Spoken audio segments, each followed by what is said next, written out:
ওকে, আসসালামু আলাইকুম। তো আজকে আমরা রচনার ক্লাসটা শুরু করার আগে আমি যে কথাটা বলতে চাই সেটা হলো, উম, রচনাটা করার পরে হোমওয়ার্কটা হলো আগামী যে পরশু রবিবারে আমাদের ক্লাসের পূর্বেই তোমার কাজ হলো 2-3 ঘন্টার সময়, বেশি সময় নেওয়া যাবে না। জাস্ট প্রত্যেকটা রচনা ধরো, গুরুত্বপূর্ণ রচনা কোনগুলো, ওই যে আমি টপিক বেস দিছিলাম, এম্পাওয়ারমেন্ট ওমেন, তারপরে ওই যে ক্লাইমেট, তারপরে তোমার এই সাস্টেনেবল এসডিজি, এইভাবে কতগুলো টপিক দেওয়া ছিল কিনা, গুরুত্বপূর্ণ টপিক দেওয়া ছিল বলো তো, এবার না বলো। জি স্যার। এই গুরুত্বপূর্ণ টপিক গুলোর পরে তুমি কাইন্ডলি শুধু রচনাগুলোর নাম, পয়েন্ট, ধরো ইন্ট্রোডাকশন, তারপরে তোমার ডেফিনেশন, তারপরে হলো ক্লাসিফিকেশন, অর্থাৎ প্রত্যেকটা রচনার যে পয়েন্ট গুলা দেয়া আছে, এই পয়েন্ট গুলা একটা রচনাকে কোন কোন পয়েন্ট ব্যবহার করে ডেভেলপ করা হয়েছে, শুধু এই পয়েন্ট গুলারে সংকলন করবা আর মুখস্থ করে ফেলবা। যে আমি হঠাৎ করে জিজ্ঞেস করবো যে এই গ্লোবালাইজেশন রচনায় কোন কোন পয়েন্ট ব্যবহার করে ডেভেলপ করা হয়েছে, আমি এইভাবে নাম ধরে ডাকবো। এটা কিন্তু আমি খুব একটা আন্তরিক ভাবে, মানে নির্দেশক্রমে অনুরোধ, বুঝছো কিনা, বাংলাদেশে কিন্তু এই শব্দটা প্রচলিত আছে, নির্দেশক্রমে অনুরোধ, বুঝছো কিনা। তো এটা হলো নির্দেশক্রমে ক্রমে অনুরোধ, হ্যাঁ। ওকে, ডান। হোমওয়ার্কটা কি একজন বলো।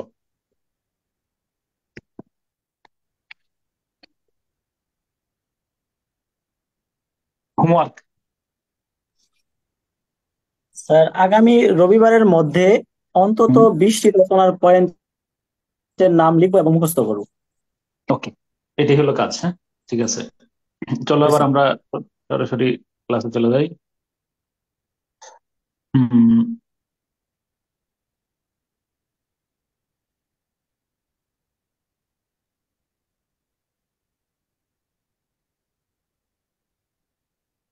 তো গত ক্লাসে আমরা যেটা শুরু করছিলাম, গতকালকে, যে মূলত আমরা 10টা পয়েন্ট ব্যবহার করে মোটামুটি ডেভেলপ করতে পারি। তো তুমি যখন তুমি, আচ্ছা ক্লাস শেষে বলবো ইনস্ট্রাকশন পরে বাকিটা। তো 10টা পয়েন্টের নাম বলো, গতকালকে যে আমরা 10টা পয়েন্ট নাম বলছি, কিভাবে আমরা ডেভেলপ করতে পারি, 10টা পয়েন্টের নাম বলো।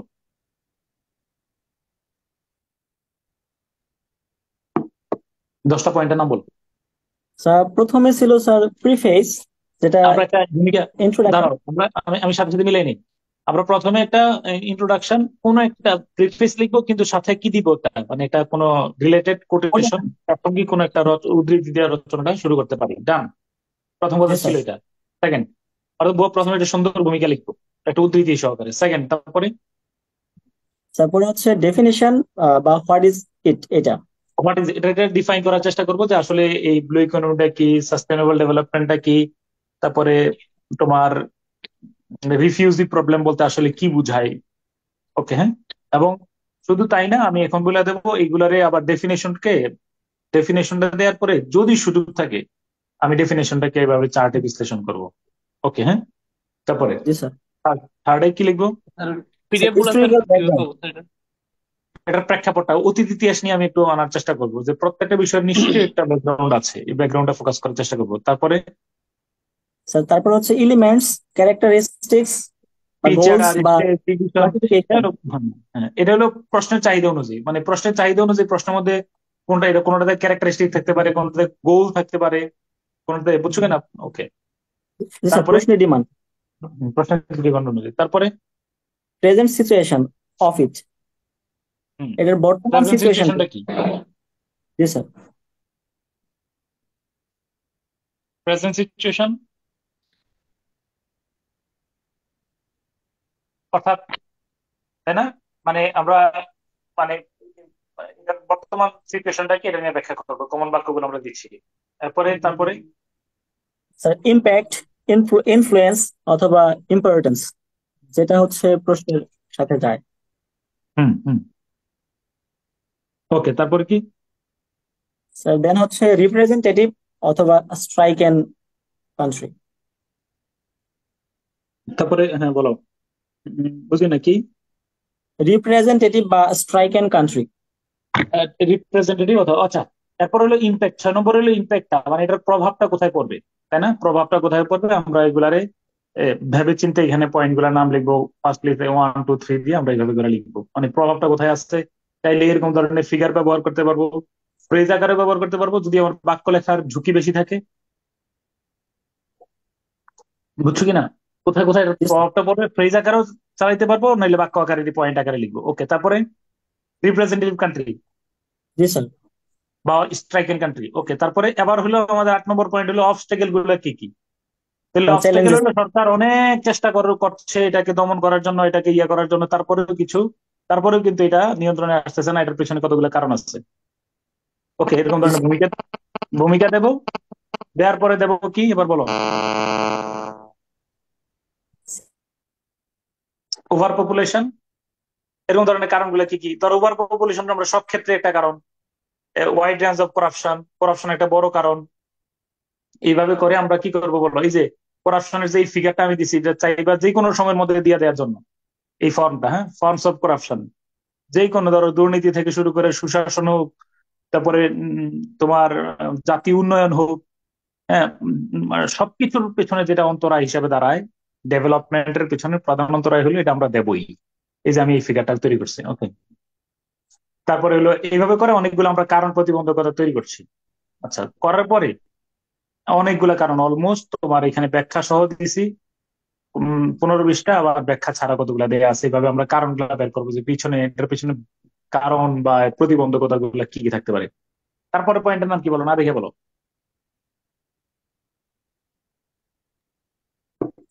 Sir initiatives. Hmm, initiatives taken by the strategies. Government. হ্যাঁ, তাহলে টেকেন ওই যে বাই দ্য। শুরু করবো আর কি, গতকাল কি বলছি না, to overcome this existing crisis অথবা in order to achieve this goal in a more dynamic and desirable manner. বুঝছো কিনা, খুব সুন্দর করে লেখা আছে, তুমি লিখতেই পারবা শিওর যদি পয়েন্ট ছাড়া রচনা আসে। The government has set out a number of holistic approaches and has taken steps to complete some work in short term and some in the long term. বলো এটা অলমোস্ট যদি ক্লু ছাড়া রচনা আসে, সব রচনার ক্ষেত্রে এই ধরনের কথা বলা যায় কিনা যে সরকার এটাকে অ্যাচিভ করার জন্য, এটাকে দমন করার জন্য, এটাকে ওভারকাম করার জন্য, তারপরে কিছু কি বলো হোলিস্টিক অ্যাপ্রোচ নিয়েছে কিছু, তারপরে কিছু শর্ট টার্ম এবং লং টার্মে কাজ করার জন্য পদক্ষেপ নিছে। দ্য গভর্নমেন্ট কতগুলা আইন প্রণয়ন করছে, নীতি নির্ধারণ করছে এটাকে প্রিভেন্ট বা ইয়ে করার জন্য। কথা সত্য কিনা বলো? The G government of sir. Bangladesh has also enacted a number of laws and policies to prevent this অথবা implement this vital issue. The following, এবার এটাকে আমরা কাজে লাগাই, বলো বাস্তব জ্ঞান কাজে লাগাই এটাতে দিবই। কথা ডান। এই যে দেখো, এইটা লিখতে গেলে আমি তাই বলতেছি যে এই যে একটা উম, মানে ভাষা ভাষা কথা দিয়ে দিলাম, এটাতে কিন্তু তুমি অলমোস্ট হাফ পেজ হয়ে যাচ্ছে। এরপরে তুমি আবার তো, কারণ তোমার তোমার ডিকশন ল্যাঙ্গুয়েজ কিন্তু হয়ে গেছে। এখন যদি তুমি দেখো তো আমার বাক্য বানাইতে বেশি সমস্যা হচ্ছে, তখন তুমি ফ্রেজ আকারে যাবে আর কি নিচে। ওকে, আচ্ছা, স্যার এরপরে এটা আবার আমাদের পিডিএফ হ্যাঁ, বুকের এরকম পিডিএফ পিডিএফ এই নোটগুলোর পিডিএফ পিডিএফ পাইবা, পিডিএফটা এক্ষুনি দিয়ে মানে ক্লাসের সাথে সাথে দিয়ে দেবো, কিন্তু আগে এখন ভালো করে দেখো, আগে বুঝা যায়, ওই জন্য পিডিএফ দিই না আগে। ওকে ডান। এবার হলো রিকমেন্ডেশন গুলো আমরা বলবো কি কি কি কি পদক্ষেপ নেওয়া যেতে পারে। গতকালকে আমরা বলছি যে এই যে reform administrative channels, exemplary punishment, healthy religious, হ্যাঁ, এডুকেশন সিস্টেমকে আপলোড করতে হবে, এইভাবে করে দিচ্ছি আমি এখন আবার। ওকে, তারপরে হলো শেষে আমরা একটা কনক্লুশন বলবো। অনেকগুলো এখানে দেখো ব্যাখ্যা সহ ব্যাখ্যা ছাড়া অলমোস্ট সব মিলে 70-75টা, 45 আর 25টা 26টা অ্যানালিসিস করছে। ওকে, এরপর একটা কনক্লুশন দেবো এবং চাইলে কোনো একটা প্রাসঙ্গিক কোটেশন দিয়ে রচনাটা সমাপ্তি করতে পারবো। ডান। কথা কি এই পর্যন্ত বুঝছো কিনা? আর হোমওয়ার্ক আমি বলেছি হ্যাঁ, এখন এই যে গুরুত্বপূর্ণ রচনাগুলো এটি নোট খাতায় সংকলন করো এবং ক্লাসের নির্দেশনা অনুযায়ী কমন বাক্যগুলো সংযোজন করা। এখন আমরা মানে হোমওয়ার্কটার কথা কেন বললাম, ধরো তুমি রচনা জলবায়ু পরিবর্তনটা দেখছো, ক্লাইমেট ক্লাইমেট চেঞ্জ দেখছো, তারপর ধরো এই ন্যাশনাল ইউনিটিতে দেখছো, তোমার টার্গেট থাকবে আমার এই চোরাই বাক্য থেকে কোনগুলো কোনগুলা নিয়ে আমি আগে রাখতে পারি, আর কোনগুলো আমি না নিতে পারলেও যদি বানাই লিখতে পারি, বানাবো নিলে মুখস্থ করবো, দুইটার একটা। আর তুমি চিন্তা করবা এই রচনাগুলো পড়ার সময়, আজকে যখন আমি পড়াই দেবো, পড়ানোর পরে তুমি চিন্তা করবা কি কোন অংশটা আমি নিতে পারবো কোন রচনায়, এবং এই কথা বলছো কিনা মাথার মধ্যে ব্রেনটা খাটাইবা। হ্যাঁ, ডান। আমি যাবো সামনে, রেডি। স্যার এই যে একটা পয়েন্ট হচ্ছে স্ট্রাইক এন্ড কান্ট্রি, এইখানে আমরা কি ব্যাখ্যা করবো? আসুন আসুন না, দেখতেছি, এবার রেডি করো, আমরা শুরু করি। হ্যাঁ, ওকে, প্রথম থেকে আমি যেই বাক্যগুলো দাগ দিয়ে দেবো এগুলো কিন্তু নোট করে ফেলবা, এগুলো অবশ্যই লিখবা, স্যার তোমরা একটা খাতা কলম। তথ্য জানার ছিল। হ্যাঁ, খাতা কলম রেডি। স্যার একটু একটা কোশ্চেন ছিল। জি স্যার। হ্যাঁ, কোশ্চেনটা বলো আর বাকিটা খাতা কলম রেডি করো। আহ, স্যার আমরা যে যে মানে ফ্রেজ ব্যবহার করব, এটা যদি প্রথমটা যদি টু আর মানে ইনফিনিটিভ দিয়ে শুরু করি বা সবগুলো জিরেন দিয়ে শুরু করি, এটা সবগুলো কি একই মানে ধাঁচে লিখতে হবে? হ্যাঁ এরকমই লেখা উচিত। নাইলে তবে অন্তত পক্ষে ফ্রেজ হলে সবগুলা ফ্রেজ আকারে, সেন্টেন্স হলে সবগুলা সেন্টেন্স আকারে, এটা বেটার। আর ইনফিনিটি দিয়ে শুরু করলে ইনফিনিটি দিয়ে শুরু করে শেষ করা সুন্দর। আর নইলে ব্যাখ্যাপ্পা মনে হয়, প্যারালেলিজমের ঘাটতি দেখা দেয়। ওকে। আচ্ছা।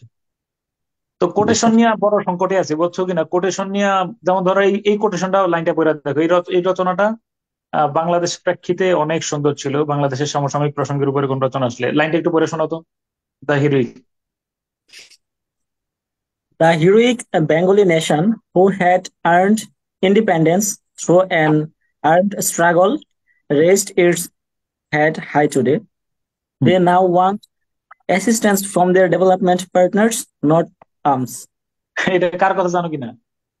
বীর জাতি এক রক্তক্ষয়ী সংগ্রামের মাধ্যমে স্বাধীনতা অর্জন করেছে, তারা এখন মাথা তুলে দাঁড়িয়েছে। তারা উন্নয়ন, সহযোগী দেশগুলোর কাছ থেকে উন্নয়ন সহযোগিতা চায়, ভিক্ষা চায় না। কার কথা? প্রধানমন্ত্রী শেখ হাসিনা। বঙ্গবন্ধু। হ্যাঁ, বঙ্গবন্ধু না?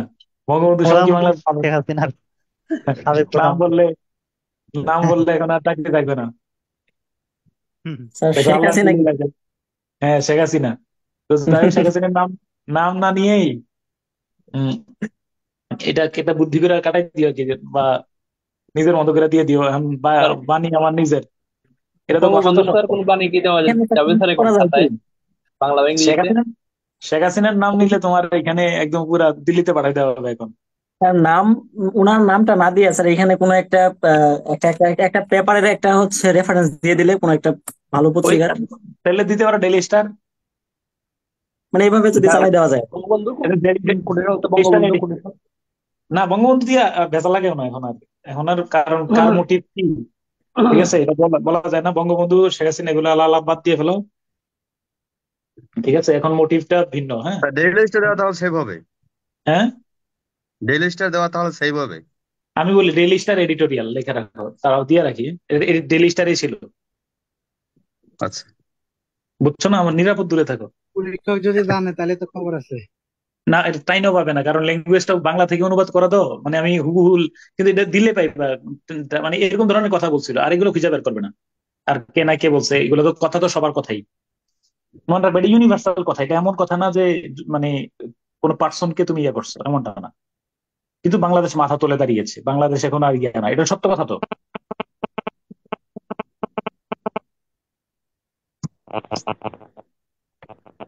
ওকে, কিন্তু কথাটা কথাটা স্ট্রাইকিং, এটা সত্য কিনা বলো। জি স্যার। ওকে, ডান। তারপরে আই এম ডিলাইটেড দ্যাট ওই যে অ্যান্টনি মাসকারেনাস, সরি কিনা, এই যে অ্যান্টনিও গুতেরেসের কথা। তারপরে আমার আরো ভালো ভালো কোটেশন ছিল, বঙ্গবন্ধুর কথা ছিল, এগুলো তো আর কাজে লাগাতে পারতেছি না, এগুলোই বেশি ছিল এর আগে। ওকে। হাওয়েভার আমরা উম, তোমার ভালো যদি হয় তাহলে একটা মানে আরো এরকম ধরনের কথা বলা শুরু করতে পারি। তারপরে তোমার কাছে সংকলন আমি আরো কিছু, আমি যে ইমিডিয়েটলি নেক্সট মান্থের ফার্স্ট উইক ইনশাল্লাহ ওই যে ওইটা গোছানো দিয়ে দেবো তোমাদের জন্য, যে নোটগুলো দেবো বলছিলাম আমি। ঠিক আছে, এগুলোতে তোমারও একটু বেশ পরিবর্তন পরিমার্জন করতে হবে, অনেকগুলো নোট একসাথে দেবো ইনশাল্লাহ। ওকে। তাহলে ডেইলি স্টার এডিটোরিয়াল। আর যদি নেতিবাচক রচনা হয় তাহলে কিন্তু তুমি আইনস্টাইনের একটা কথা দিয়ে শুরু করতে পারো। ধরো জঙ্গিবাদ, জঙ্গিবাদ নিয়ে কিন্তু আইনস্টাইন একটা কথা বলে গেছে, জঙ্গিবাদ, ক্লাইমেট চেঞ্জ। তারপরে উম কি বলো, এগুলো নিয়ে কিন্তু আইনস্টাইনের কথা আছে, জানো? আইনস্টাইনের কথা আছে কিন্তু একটা, একজন পড়ো আইনস্টাইন কি বলে গেছে।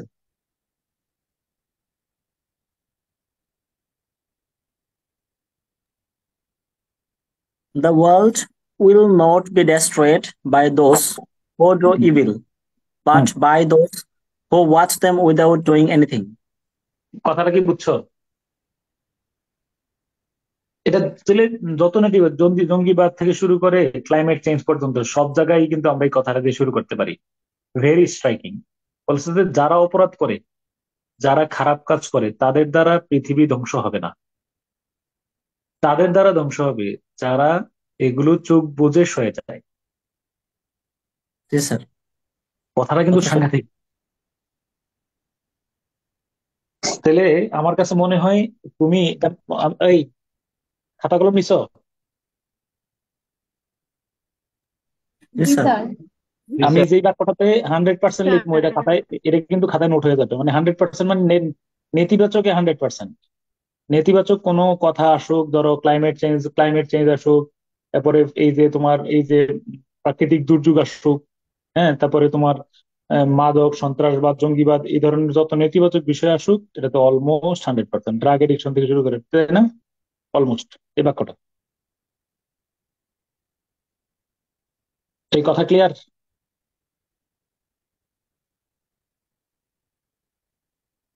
জি ওকে, স্যার। হ্যাঁ। তো এরকম ধরুন আমরা উন্নতির ক্ষেত্রে এই বাক্যটা তুমি দিবাই। যদি দেখো যে বাংলাদেশ একটু মানে সম্ভাবনার বাংলাদেশ, মাথা উঁচু করে দাঁড়াইতেছে বাংলাদেশ, তাই না? মানে একটা পজিটিভ কিছু যদি দিক থাকে, তাহলে তুমি এটা দিয়ে শুরু করবা। স্যার নেতিবাচকটা লেখা শেষ হয়নি স্যার। না কেন এই হিন্টস দিয়ে রাখো, হিন্টস। এটা যদি লিখবে ইয়া থাকে, আমি শীট দেওয়ার পরে, মানে 100% দ্য হিরোইক ডট ডট দিয়ে 100, হিরোইক বেঙ্গালি নেশন 100% ইতিবাচক। তারপরে ওই যে আইনস্টাইনের যেটা, the world will not be destroyed by, শুধু 2-3টা শব্দ লিখে 100% দিয়ে রাখবা, 90% দিয়ে রাখবা, ডান। এই তোমরা কি আমার কথা বুঝতেছো তো? Instruction clear? জি স্যার। ওকে। তারপর এগুলো তুমি দেখে নিও কোনটা কোনটা, এরকম ধরনের কোটেশন তোমার কাছে বহুত আছে। আচ্ছা, দ্রুত এই লাইনটা পড়ো, খাতার মধ্যে শুধু এট দা ভেরি ইনসেপশন 100% লিখে রাখো, একজন পড়ো।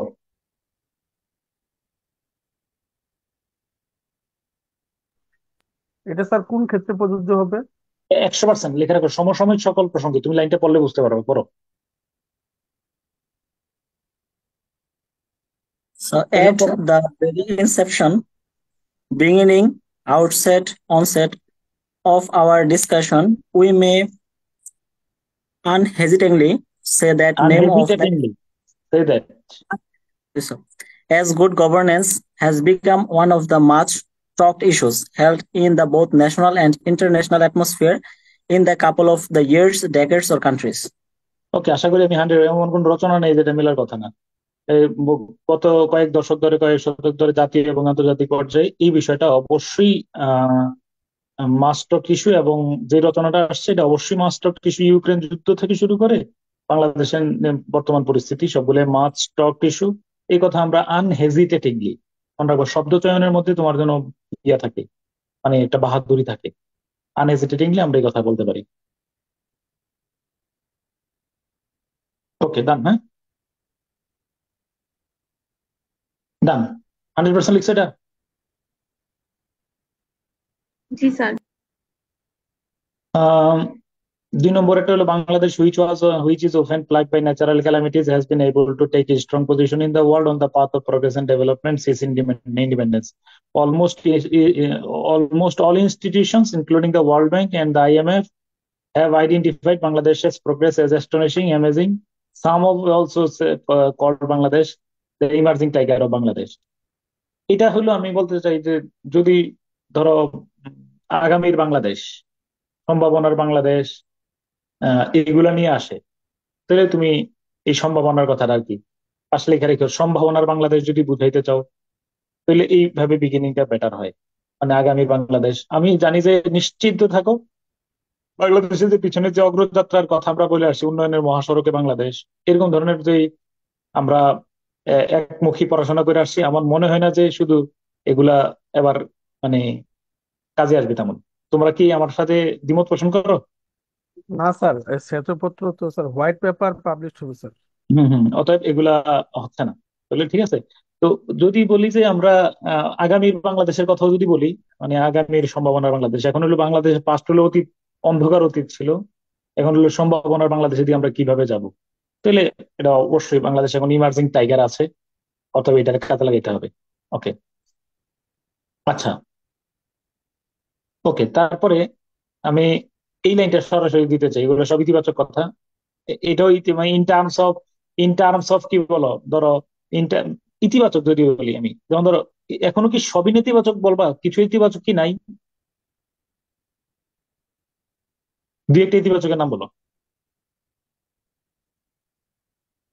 খুঁজে পাইতেছে না? আর এর আগে দুই একটা নেতিবাচক বললে খুঁজে পাইতো না,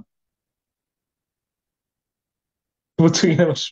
মানে মনে হয় সময় স্যার কেন কিন্তু এর আগে ভাই যদি বলতো যে, শোনো না আমাদের লাগাতে দিয়ে দিত সরকারের একটা ব্যর্থতার নাম বলো, আর এই ব্যর্থতা খুঁজে পায় না, বিশ্বাস করো, খুঁজে পায় না। খুঁজে বের করি আমরা কি জানো কিনা, বঙ্গবন্ধুর খুনি সকল খুনিকে দেশে আইনা শাস্তি দেওয়ার ব্যবস্থা করতে পারে নাই, এখনো 2 জন পলাতক আছে, এটা ব্যর্থতা। আরেকটা ব্যর্থতা, তারেক রহমানের মতো কালপ্রিটদেরকে এই লন্ডনে বসে উস্কানি দিচ্ছে, তারে থামানো যাচ্ছে না, এগুলো হলো সরকারের ব্যর্থতা। কেমন কি মধুময় ব্যর্থতা দেখছে কিনা। এবার জামাত ইসলামীকে নিষিদ্ধ করার উদ্যোগ নেওয়া হয় নাই, ব্যর্থতা। 15 বছরের মধ্যে আমরা এই আর কি। আর এখন দেখো আবার তুমি ইয়া খুঁজে পাইতেছ না, তাই না? আসলে ইতিহাস সবসময় বিজয়ীদের পক্ষেই কথা বলে, হ্যাঁ। তারপরে ওকে, তো তুমি রেমিটেন্স, রেমিটেন্স কি সাফল্য না? দেখো ওর সব পোশাক শিল্প সাফল্য না? জি স্যার। তারপরে তুমি জাহাজ শিল্প এগুলো ইয়ে করবে না? রপ্তানিতে অনেকগুলো রপ্তানিমুখী ইয়ে আছে। তারপরে শস্য উৎপাদন, এগুলো তো সাফল্য আছে, তো তুমি এগুলো ইয়ে করতে পারবে না। তো in terms of remittance, the achievement and success of Bangladesh, in terms of exporting কি বলো, garment apparel, exporting apparel, the achievement and success of Bangladesh is Darjeeling today. যদি দিতে পারো ইতিবাচক, ইতিবাচকে ভালোই মিলবে। এবার লেখা রাখো 100% ইতিবাচক নেতিবাচক যাই আসুক, আমরা এই কথাটা বলতে পারি, এই প্যারা পুরাটা টাটকা মুখস্থ করে ফেলবা ইনশাল্লাহ। এটা এজ এ ভেহিক্যাল থেকে শুরু করে পুরাটা, এটা এটা যদি কন্টেম্পোরারি যাই আসুক আমরা লিখবো ইনশাল্লাহ।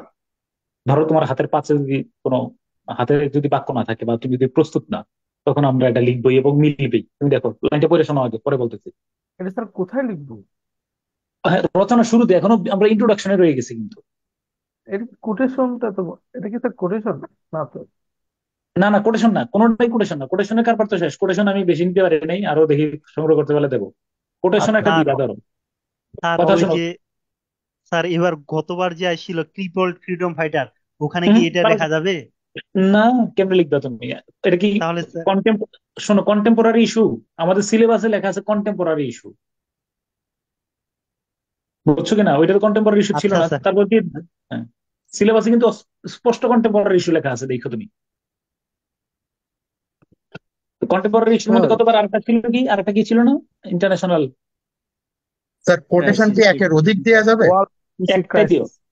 হ্যাঁ, ওয়ার্ল্ড রিফিউজি ক্রাইসিস, ওটা ইন্টারন্যাশনাল, কিন্তু কিন্তু কোটেশন দেওয়া আছে, এখানে প্লুরিয়া ছিল, অতএব আমার তো ওই ভূমিকা এখান থেকে নিতে পারবা, ভূমিকা এখান থেকে নিতে পারবা। ধরো ইন্ট্রোডাকশনটার মধ্যে আমরা নিতে পারবো না, as a vehicle is useless without fuel, likewise an underdeveloped country like us cannot run suitably in the presence of huge refugee, এই এত বেশি পরিমাণে refugee, in the with the burden of A lot of refugee, এত refugee নিয়ে বাংলাদেশ কি সুইটেবলি চলতে পারে আসলে? ওকে, বুঝছো কিনা, লাইন নিতে পারবা। ওকে, এই লাইনটা পড়ে শোনাও। হ্যাঁ, স্যার কোটেশনটা আসলে মানে কোন সুতা দিব? মানে ইন্ট্রোডাকশন কিছু লেখার পরে ইন্ট্রোডাকশন, আমি বলি, নাকি একেবারে শুরু? শোনো, আমি আবার বলতেছি, প্রথমে একটা কোটেশন দিলাম, যেমন আমরা এর আগে রচনা শুরু করতাম সাধারণত, I have given you independence, now go and preserve it, Bangabandhu Sheikh Mujibur Rahman, এরকম কথা দিয়েই তারপরে লিখলাম যে at the very outset of our discussion, এই রচনা শুরু হয়ে গেল। তাহলে তুমি এটা প্রাসঙ্গিক কোটেশন উদ্ধৃতি দিয়ে দিলা যে বাংলাদেশ 1971 সালে বীর জাতি এক রক্তক্ষয়ী সংগ্রামের মাধ্যমে স্বাধীনতা অর্জন করেছে, তারা এখন মাথা তুলে দাঁড়িয়েছে, উন্নয়ন সহযোগী দেশগুলোর কাছ থেকে উন্নয়ন সহযোগিতা চায়, ভিক্ষা চায় না। কারণ লেখলা এটা, এই বাক্যটা কিন্তু কমন দেওয়ার পরে তারপর তুমি রচনা শুরু করলা। একটা কোটেশন দিয়ে রচনা শুরু, কোটেশন দিয়ে রচনা শেষ, ক্লিয়ার? তো এখন শুরুতে আমরা ভূমিকাতে কোন কোন বাক্যগুলো নিতে পারি তার একটা উদাহরণ, তার একটা নমুনা তৈরি করতে আর কি, টান, হ্যাঁ, এই ক্লিয়ার? জি স্যার। ওকে ওকে, একটু দ্রুত এটা পড়ে শোনো, দ্রুত এটা পড়ে শোনো, হ্যাঁ? দ্রুত পড়ো, হ্যাঁ। As a vehicle is useless without fuel, likewise an underdeveloped country like Bangladesh cannot be run suitably in the absence of good governance. It is like an effective medicine R to ওই যে cure negative হলে infection. তো আমরা বলছি এগুলার উপস্থিত থাকলে একটা দেশ, যেমন কন্টামিনেটেড অয়েল নিয়ে একটা দেশ চলতে পারে না, ঠিক এই সমস্ত করাপশন নিয়ে একটা দেশ ভালোভাবে অগ্রসর হতে পারে না। It is like an effective medicine, আর ভালো হইলে ইফেক্টিভ মেডিসিন, আর হইলো ড্রেডফুল টক্সিক, এটা হলো বিষের মতো, দেশটা একটা দেশকে ইয়ে করে ফেলে। তারপরে আমরা তো এটা বলছি, উম আচ্ছা, ঠিক আছে, এই লাইনটা আরেকবার পড়ে শোনো। ইন 1971 এর বিষয়টা গতকালকে আমি ব্যাখ্যা করছি, আরেকবার পড়ে পড়ে শোনো। In 1971, South Korea, Thailand, Bangladesh, and Malaysia were in similar economic condition. Only by ensuring such type of indispensable functions, those countries expect Bangladesh has achieved an enormous trade and industrial development.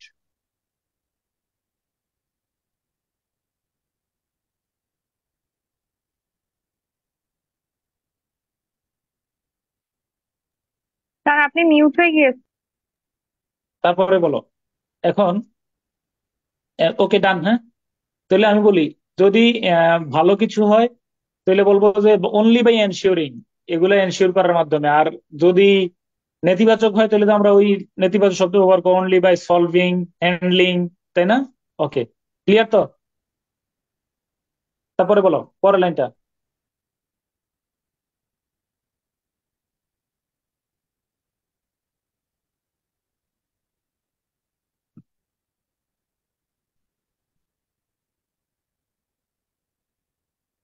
বলো নাকি, নাইলে একজন পড়ো। Sir দেখা যাচ্ছে হুম। ও sorry, হ্যাঁ বলো, হ্যাঁ এই লাইনটা বলো।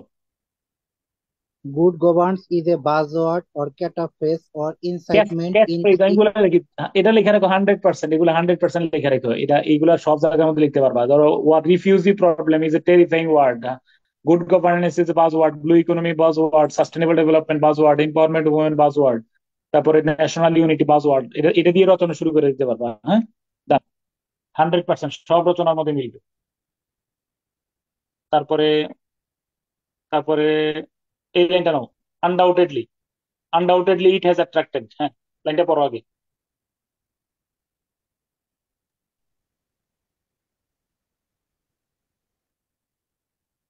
লাইনটা পড়ো। So undoubtedly, it has attracted the serious and inquisitive attention of the researchers, policymakers, think tanks, civil society, even all conscious people of the country. এটা এমন কোন রচনা নাই যেটাতে ইতিবাচক নেতিবাচক দিতে পারবো না। 100% লেখা রাখো এই বাক্যটা। এই বাক্যটা সব জায়গায় চলবে। 100% লেখা রাখো। তারপরে বলো পরের বাক্যটা।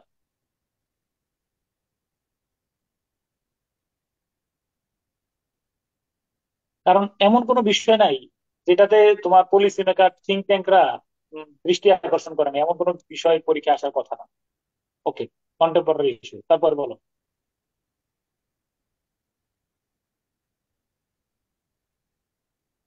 একজন বলো, বলো না পরেরটা। it has It has also also become become a significant pillar in the consideration of a state's ability to conform to universally acceptable social or dramatic standards. In Bangladesh, the present condition of good governance is satisfactory okay or okay, not. Satisfactory. আচ্ছা, এটা পর্যন্ত। এইটাও লেখা রাখো 100%, আমি বলে রাখি। It has also become a significant pillar in the consider. মানে ধরো, যদি আমরা সুইজারল্যান্ড বা উন্নত কোনো দেশের সাথে বাংলাদেশকে তাল মিলাতে চাই, তাহলে এটাকে আমরা কি হিসাবে গণ্য করবো? Significant pillar. ধরো, গুড গভর্নেন্স, সাস্টেনেবল ডেভেলপমেন্ট, মানে যতগুলা বিষয় আছে, ন্যাশনাল ইউনিটি, পার্লামেন্টারি ডেমোক্রেসি, এগুলা কি কি আমরা একটা প্রত্যেকটা কি কি হিসাবে ধরতে পারি বলো?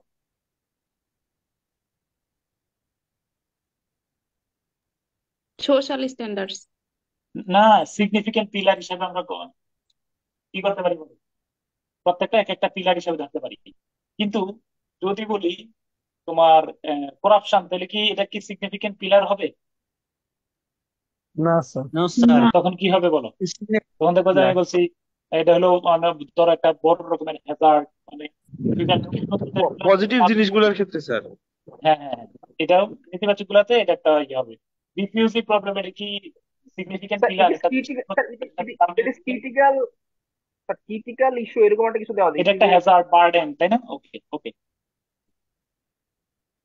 তাহলে এখন আমি এটাতে হলো লেখা রাখি অলমোস্ট 100%, সব রচনার ক্ষেত্রে তুমি এটা চালাই দিতে পারবা। ওকে ওকে, পজিটিভ নেগেটিভ দুইটাই স্যার। পজিটিভে হলো সিগনিফিকেন্ট পিলার, আর নেগেটিভে তাহলে লেখা আছে কি? নেগেটিভের শব্দটা খুঁজে নিও। নেগেটিভে কি লেখা আছে দেখো, সব জায়গার মধ্যে নেগেটিভে দেওয়া আছে। এই দেখো, It has become a major hindrance in the consideration of its hindrance, state ability to conform to universally acceptable social standard.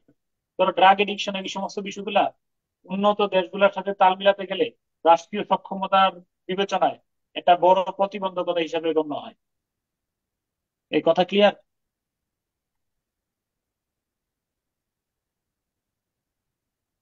ওকে ওকে। এরপরে আমরা বলবো যে নাও, এবার এই একটু পরে শোনো, হ্যাঁ, অথবা এখন আমরা বলবো যে এখন আমরা এই রচনার some now we proceed on to throw some light মানে আলোকপাত করা on this very topic, specially focusing its definition, dimension, characteristic. আমরা যে পয়েন্ট গুলো আলোচনা করবো সেগুলো লিখে দেবো, অথবা তুমি এইভাবে বললে ভূমিকার শেষের লাইনটা এইভাবে লিখতে পারো। লাইনটা পড়ো একবার, ভূমিকার শেষের লাইনটা একবার করে শোনাও। So এখানে একটু এডিট ই করে দেন স্যার, এখানে দেখা ও যাচ্ছে হ্যাঁ, না। ভূমিকার শেষের লাইনটা পড়ে শোনো। This essay will address some of the multi-faced queries associated with good governance in light of its latest and up-to-date veracity.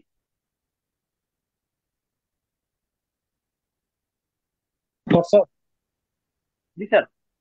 তাহলে কি হলো, দিস এসে উইল অ্যাড্রেস, মানে আমার এই রচনাতে address some of the multifaceted queries associated. এখন আমি গুড গভর্নেন্স, সাস্টেনেবল ডেভেলপমেন্ট, তারপরে এই যে বিষয়টা আসলো ট্যানারি ইন্ডাস্ট্রি, পলিটিক্যাল কালচার, এই সমস্ত বিষয়ের আমি বিভিন্ন মানে কোয়েরি গুলা মানে তথ্যপাত্র, সর্বশেষ তথ্যপাত্রের আলোকে এটাকে আমি বিশ্লেষণ করব, এরকম আর কি।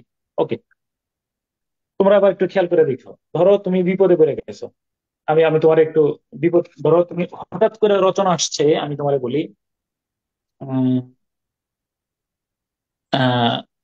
Culture, culture, music, culture music এরকম কিছু আসলো।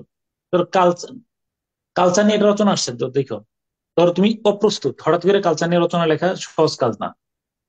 তো তুমি দেখো মানে তুমি শুরুটা করে দিলে আর কি। আমরা রচনা যদি শুরু করতে পারো তারপর ভিতরে নিয়ে আসতে পারবা। কি নিয়ে আসলা, যে ধরো এই মানে বাংলাদেশি কালচার, তো রচনাটা কিন্তু আসছিল কত কয়েক বছর বিসিএস আগে, বাংলাদেশি কালচার। তো আমি শুরুতে বললাম যে আমি ক্লাসের শুরুতে বলতে পারি বাংলাদেশি কালচার সাম্প্রতিক বিষয়গুলোতে কয়েক দশক ধরে বাংলাদেশি কালচার নিঃসন্দেহে এটা একটা মাস্ট অফ ইস্যু। ওকে, তো এটা আনহেজিটেটিংলি বলতে পারি। তারপরে আমি দ্বিতীয়ত বলতে পারি যে as a vehicle useless without তেল ছাড়া যেমন গাড়ি চলে না, তো একটা দেশেরও নিজস্ব সংস্কৃতি ছাড়া একটা দেশ ভালোভাবে চলতে পারে না। এটা সত্য কথা কিনা বলো? জি স্যার। নিজস্ব সংস্কৃতি মানে কি, যদি তুমি সংস্কৃতি ধরো, সংস্কৃতি বলতে আমাদের দেশের সংস্কৃতি কি বলো? আমরা কি নারী পুরুষ সবাই হ্যান্ডশেক করি? না স্যার। তো ইউরোপের দেশগুলো তো হ্যান্ডশেক এমব্রেসিং ও করে, কিন্তু এই কাজটাই যদি তুমি বাংলাদেশে চালু করো তাহলে কি হবে বলো? বিপর্যয় দেখা দেবে না? অবশ্যই বিপর্যয় বিপর্যয় দেখা দেবে। তো অতএব কোনো দেশে, আবার ধরো আমাদের দেশে টিচার, এখানে আমাদের দেশে টিচারদেরকে নাম ধরে ডাকি? না স্যার। এখানে টিচারদেরকে নাম ধরে ডাকে। তাহলে তুমি যদি ইয়ারে বলো যে কি অবস্থা মিস্টার লতিফ, কেমন আছেন, এটা কি আমাদের দেশে শোভনীয়? না স্যার। তো সরি, ভেরি স্যাড। তো তাহলে এটা হলো কালচার, যে এটা মানে পুরো সাংঘর্ষিক। তাহলে অতএব এটাও এই বাক্যটা মিলতেছে, দেখো। তো Bangladeshi culture has become a buzzword incitement in this era, absolutely বাক্যটা মিলিয়ে দিতে পারতেছো। দেখো তুমি ইনস্ট্যান্টলি তুমি কতগুলো বাক্য নিতেছো, কোনো সন্দেহ নেই। ইট has become a significant pillar, it has become attracted the serious, এই যে the issue has attracted the serious engage. নিশ্চয়ই পলিসি মেকার, থিঙ্ক ট্যাঙ্কস, এই জন্য তো বিশেষ প্রপত্র বের করা হয়। তারপরে মন্ত্রণালয়, সংস্কৃতি বিষয়ক মন্ত্রণালয় হয়েছে, নিশ্চয়ই এটা চিন্তা করে দেখিয়ে তো এই ব্যাপারে ইনকুইজিটিভ অ্যাটেনশন আছে দেখেই তো আমাদের মন্ত্রণালয়গুলো বিভিন্ন কিছু হয়েছে, হয়েছে কিনা বলো? It has attracted the serious and inquisitive attention of the researchers, policy makers. কথা কি সত্য না ভুল?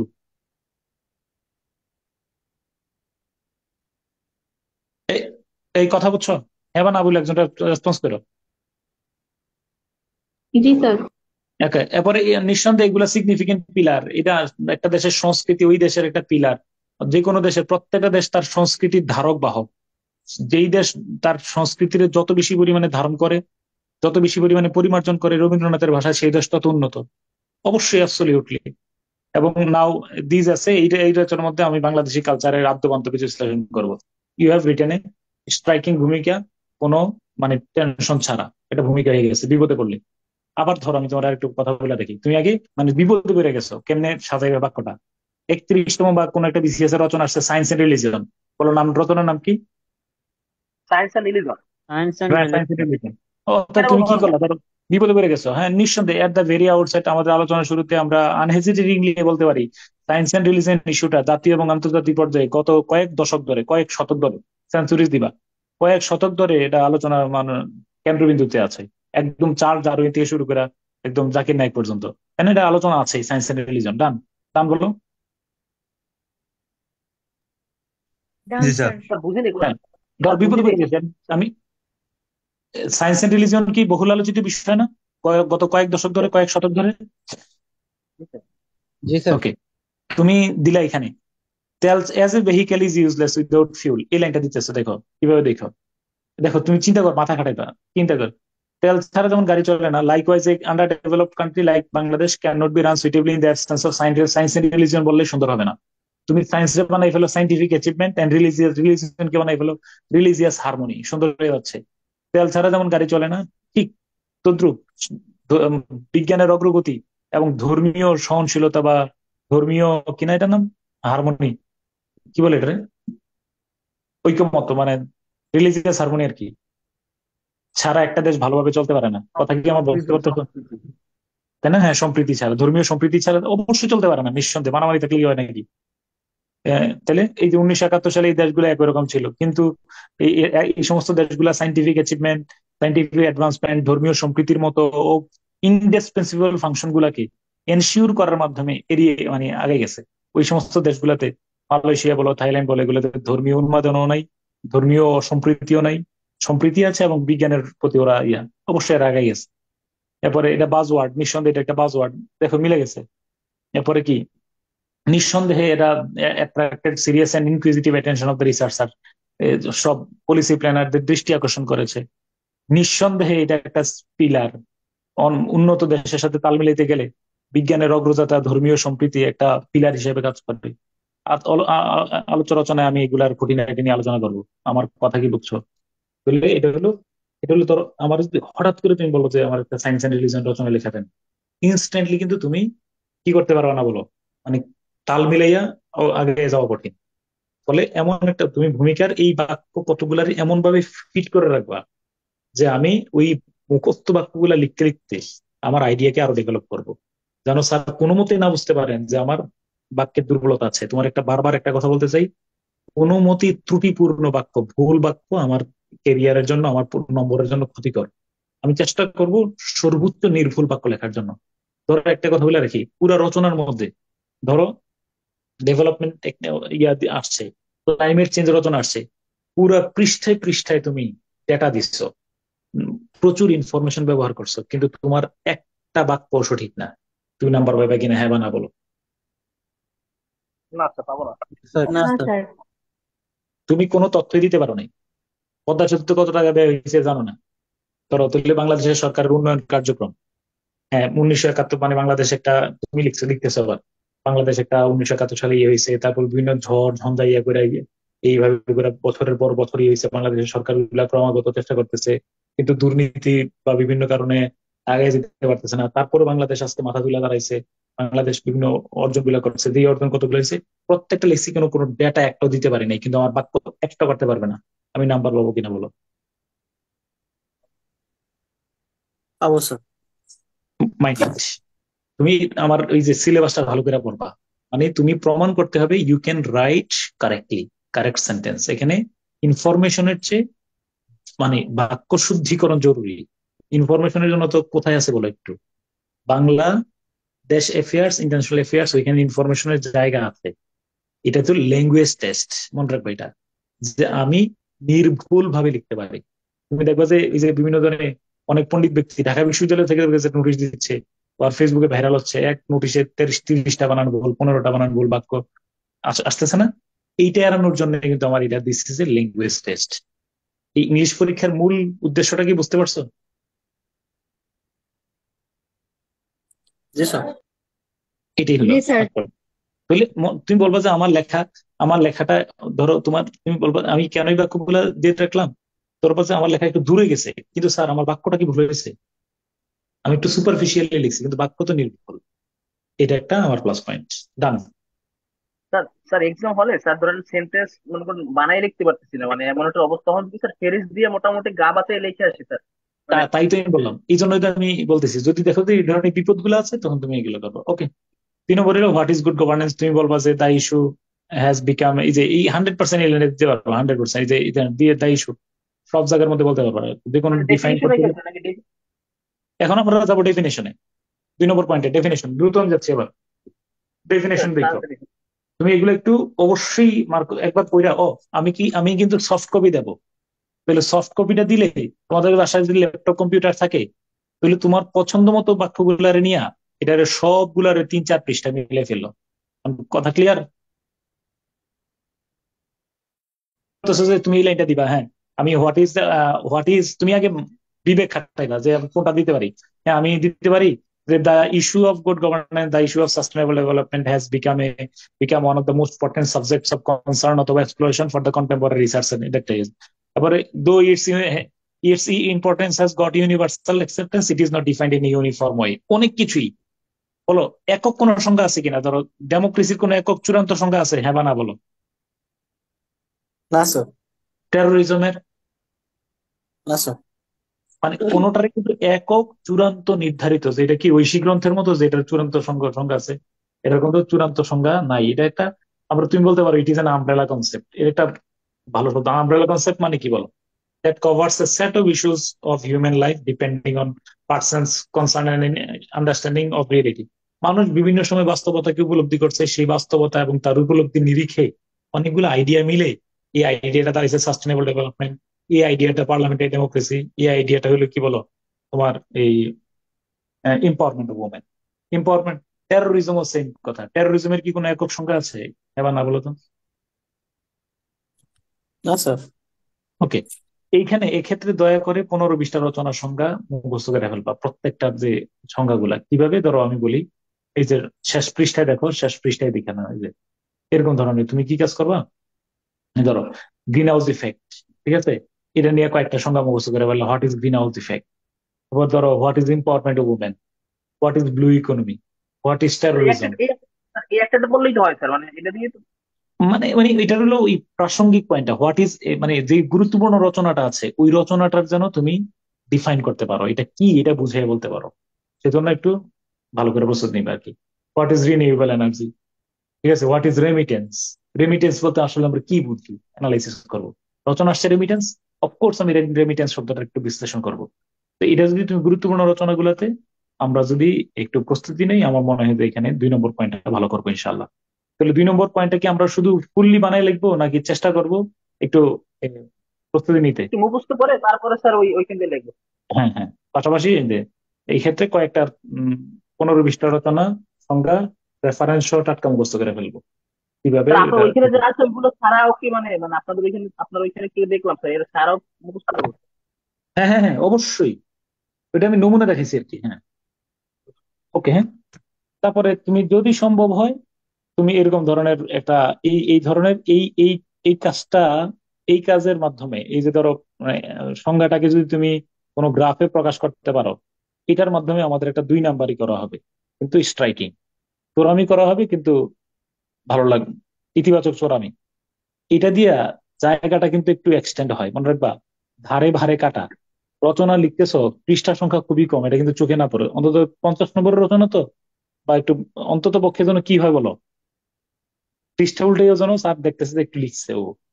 তো অতএব এটা এই সমস্ত কাজটা এটার সুবিধাটা কি বলো, একজন বলে ফেলো। স্যার জায়গা নেওয়া যায় বেশি। জায়গাটা একটু বাড়াই দেবে, পেজ বাড়বে স্যার, আর একটু পেজ আর বাড়াবে। একটু পেজ অ্যাটেনশন বাড়বে দিলে স্যার। স্যার অ্যাটেনশন নেওয়া যাবে স্যার, মানে একটু এটা দিলে অফকোর্স, বুঝবে যে কিছু তো জানে, মানে অ্যাটেনশন হ্যাঁ নেওয়া হ্যাঁ। যাবে। এবং এটা অ্যাটেনশন গ্রো করবেই শিওর। তুমি একটা মনে রাখবা, এ পিকচার ইজ বেটার দেন 1000 ওয়ার্ডস। দেখবা যে সংবাদপত্র কখনোই সংবাদপত্রের শিরোনাম সাধারণত ছবি ছাড়া হয় না। একদম প্রথম পৃষ্ঠায় সাধারণত দেখো ছবি ছাড়া হয় না, কারণ ছবিটা হলো তার প্রধান অ্যাটেনশনের কেন্দ্রবিন্দু। আগে কি আমরা আগে দেখবো যে ছবির দিকে তাকাচ্ছি।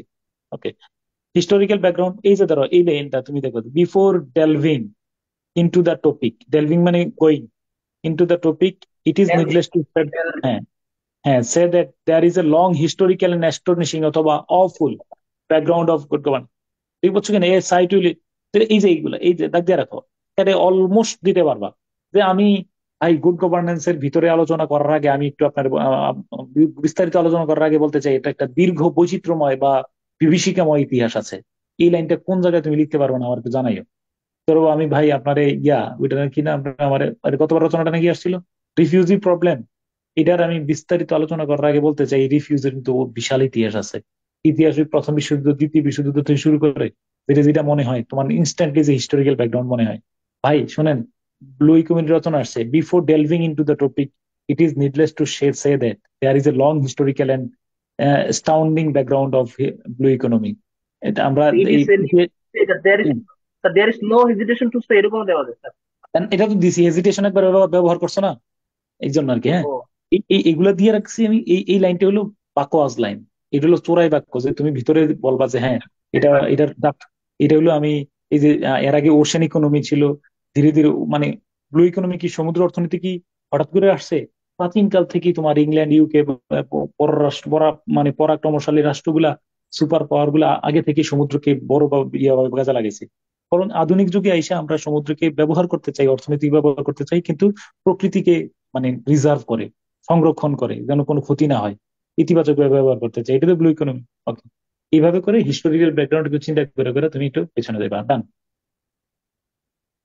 এলিমেন্টস ডান। এটা হলো তুমি এলিমেন্টস এর মধ্যেও তুমি চেষ্টা করবা ফ্রেজ একেবারে পুরোপুরি আহ খুব ভেবে চিন্তে যে রচনাটার সাথে কোনটা, ধরো এম্পাওয়ারমেন্ট ওমেন, এর এলিমেন্ট গুলা কি কি, গুড গভর্নেন্স এলিমেন্ট গুলা কি কি, এগুলার চিন্তা ভাবনা করে তুমি গ্রাফ চার্ট ব্যবহার করে এখানে এখানে মুদ্রা কথা হইলো মানে জায়গা বাড়াই ফেলবা আর কি, জায়গা বাড়াই ফেলবা। ঠিক আছে, ওকে। হ্যাঁ, আমরা কয়েকটা রচনা আবার মানে নেক্সট ক্লাসে আবার ধীরে ধীরে দেখাবো যে কেমনে কেমনে আমরা বাড়াইতে পারতেছি। স্যার হ্যাঁ, একটা রচনা কয় পেজ অ্যাটলিস্ট লেখা যাবে বা লেখা কয় হবে? পেজ না, আমি বলে রাখি টোটাল 1 আওয়ার, মানে তো ওয়ান আওয়ারে তোমার লেখার ক্যাপাবিলিটি 1 আওয়ারে তুমি যতটুকু বাড়াই লিখতে পারো আর কি।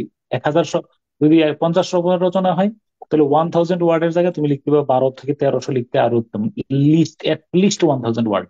এটা হলো অবশ্যই এর উপরে লিখতে পারলে অবশ্যই ভালো, এখানে কোনো কমতি নেই।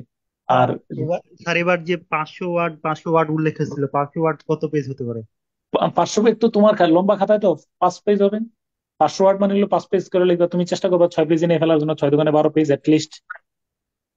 ঠিক আছে, স্যার লম্বা আমার খাতা। মনে হয় কি স্যার এবার স্যার 46 আমার মনে হয় কি স্যার, যেহেতু এরকম যে পরিচালনা প্রশ্ন চেঞ্জ হয়েছে মানে স্যার, এই জন্য স্যার গত আগের কোশ্চেনের মতো করতে পারে স্যার, মানে 45 এর মতো নাও করতে পারে কোশ্চেন প্যাটার্ন, আমি এরকম হইতে তাই পারে তো আর কি। বলতেছি, আমি বললাম তো দেখো যে মানে বেশ পরিবর্তন আসবে। হ্যাঁ, মানে আগে ওকে, 45টা নাও ফলো করে হইতে পারে স্যার, এই যে মানে আশা মনে করি হয় আশা করি আশা করি। আচ্ছা দেখো, এবার প্রেজেন্ট সিচুয়েশন তুমি চাইলে বলতে পারো there is no doubt that Bangladesh is a modern day success story, a far cry from Henry Kissinger's level of basket case, দিতে পারো। তবে এখানে হলো আমি বলে রাখি, এটা হলো যদি ভালো হয়, যেমন পোশাক শিল্প, তারপর রেমিটেন্স, এই সমস্ত ইতিবাচক দিকগুলো যদি হয়, তাহলে তুমি এই যে সাকসেস স্টোরি দিবা আর কি। বাংলাদেশ অবশ্যই একটা মানে কারণ 1971 সালে যে বাস্তবতা আসছে এটা উম, এখান থেকে বাংলাদেশ উঠে আসছে। ঠিক আছে, তারপরে উম, এটাকে এই যে ধরো এই from basket case to global role model, এটাও কিন্তু আছে। হ্যাঁ, এরপরে তোমার World Bank recognise Bangladesh as a low middle income country. মুদ্রা কথা হইলো যে এখানে সিচুয়েশনটা হয়তো যদি ভালো হয় পজিটিভ বিষয়গুলো উপস্থাপন করবা, খারাপ হইলে তোমার কি লিখবা, এই যে at present good governance in Bangladesh is far far from the actual conscience of the term. বাংলাদেশে গুড গভর্নেন্স বলতে যা বুঝায় তা থেকে বাংলাদেশ বহু দূরে আছে। বিষয়টা বুঝছো? তাহলে মানে সিচুয়েশনটা হয়তো ভালো, নইলে খারাপ, নইলে ধরো the present situation present state of good governance in our country tells a story tell. Awami League আমলে আমরা গুড গভর্নেন্স রচনা আসলে এটা দিতাম, there is no doubt Bangladesh is the modern day success story, a far cry from Henry Kissinger's level of basket case. কথা ঠিক না? এখন গুড গভর্নেন্স রচনা আসলে তুমি কোনটা দিয়ে শুরু করবো বলো?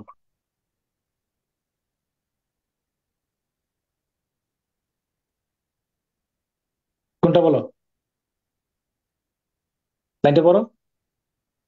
the present state of governance in our country tells a story tale. রচনা আসছে পার্লামেন্টারি ডেমোক্রেসি, কি দিবা, সাকসেস স্টোরি নাকি tells a story tell? Tells a story tale.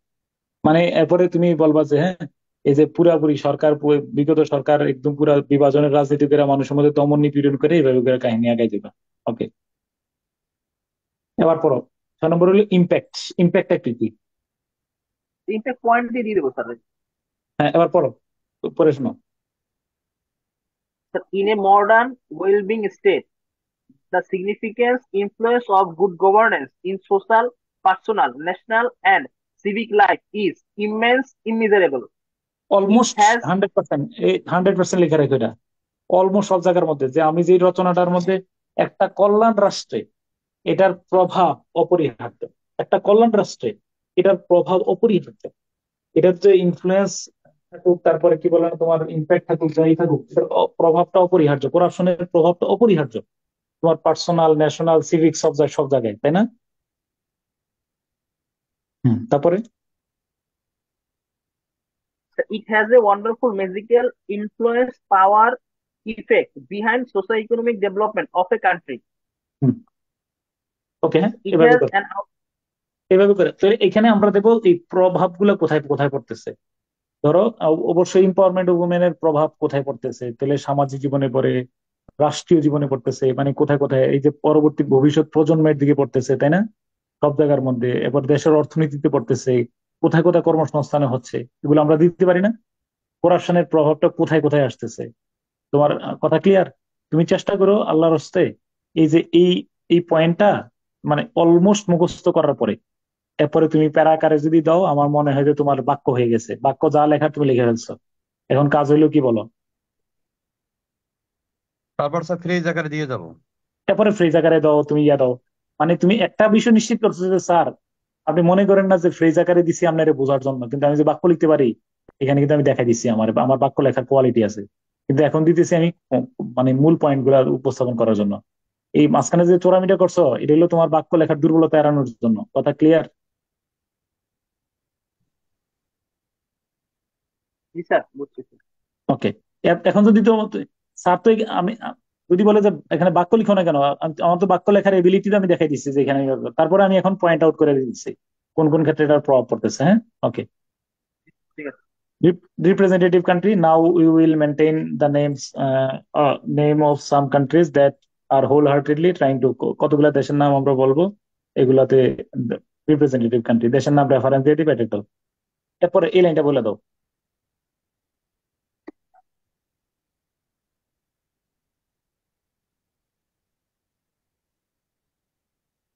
আমার প্রতিবন্ধকতাগুলো কি কি? Despite the continuing efforts of Bangladesh to enhance the quality of governance in the country, it is still suffering, among other things, from numerous insufficiencies and complexities, both structural and non-structural.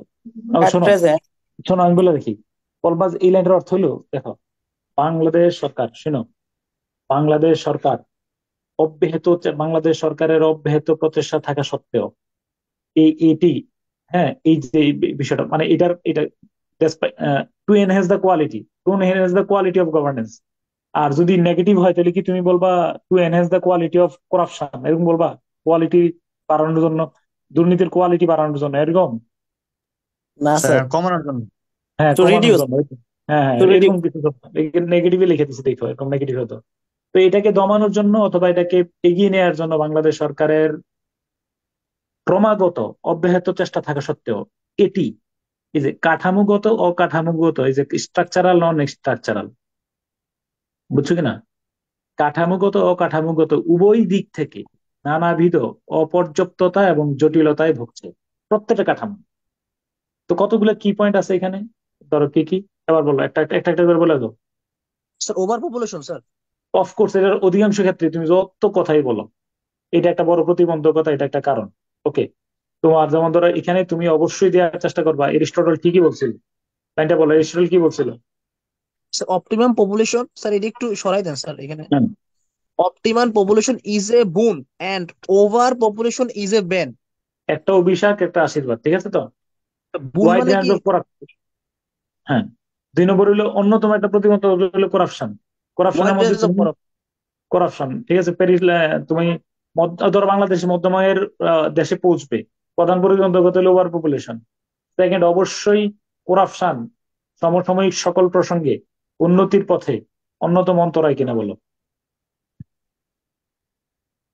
R করাপশনটা G sir. কিভাবে হয় যদি তোমার আমি বলে রাখলাম, এটা এটা তুমি বোঝো আর না বোঝো, কারা করাপশনের পয়েন্ট দেয়া গেছেই মানেই তুমি এটা এটা চালা দিয়ে আসবা করাপশন কিভাবে জি স্যার হয়। দেবো স্যার। জি স্যার ঠিক আছে। Political political or grand corruption আর ব্যুরোক্রেটিক করাপশন, বাংলাদেশে দুই ধারায় করাপশন হয় মনে রাখবা, দুইটা ধারায় পরে ইয়ে হয়। ঠিক জি আছে, স্যার ঠিক তারপরে আছে। এইগুলা এরপরে এই আর সব ফর্মুলা সবের একরকম। করাপশনে বাংলাদেশে জি দুইটা স্যার। ধারা, অ্যাবসলিউটলি, জি স্যার। তাই না? জি স্যার। আচ্ছা, তারপরে হলো ওকে ডান। এরকম ধরনের তথ্যটা তো দেয়া আছে, in 9 out of 12 sector corruption in Bangladesh is. আমি মনে করি যদি বুদ্ধিশুদ্ধি আল্লাহ দেয় তোমাদেরকে এইখানে কোনোটা এই করাপশনের পয়েন্টটা ভালো করে মুখস্থ করে ফেলবা, কারণ আরো তথ্য আমি করাপশনের অনেক ডেটা তোমাদের জানা আছে, কিন্তু এটা এমন একটা ডেটা যেটাতে তুমি করাপশনের রুট কজটা উপস্থাপন করছো, এটা this is the root cause of corruption.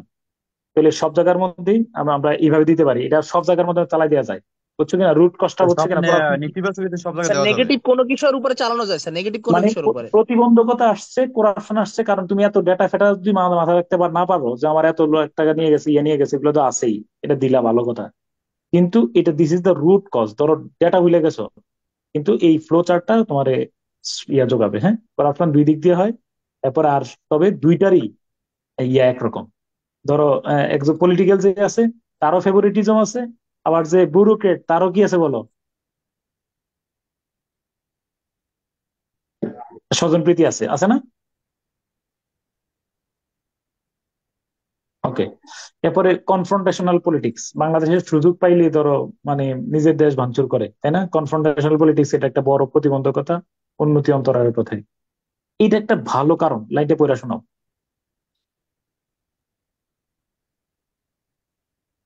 Sir 5টা সিভিল সোসাইটি সবাই স্যার এই জন্য বলছি। সব সব দুই দলে এটা অ্যাডভান্স বার বলছিল, where there is an absence of competent political and social leadership, civil society step into fill the gap।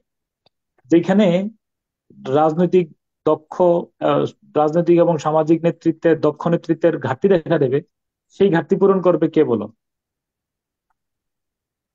Sir সুশীল সমাজ। হ্যাঁ, আর বাংলাদেশের সুশীল সমাজ দুই দিকে ধাবিত, তাই না? দুই ভাগে বিভক্ত, অতএব তার তার কাঙ্ক্ষিত সে কাজটা করতে পারে না।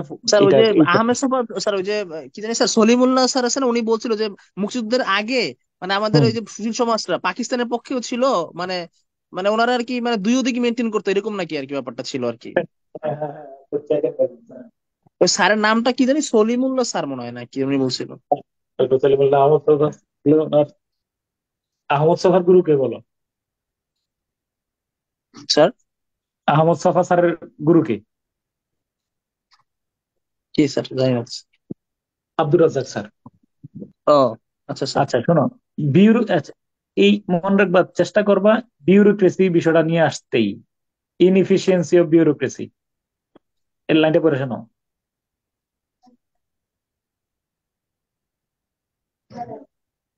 Sir, bureaucracy is inevitable in any society or state, an inseparable part of an organized society.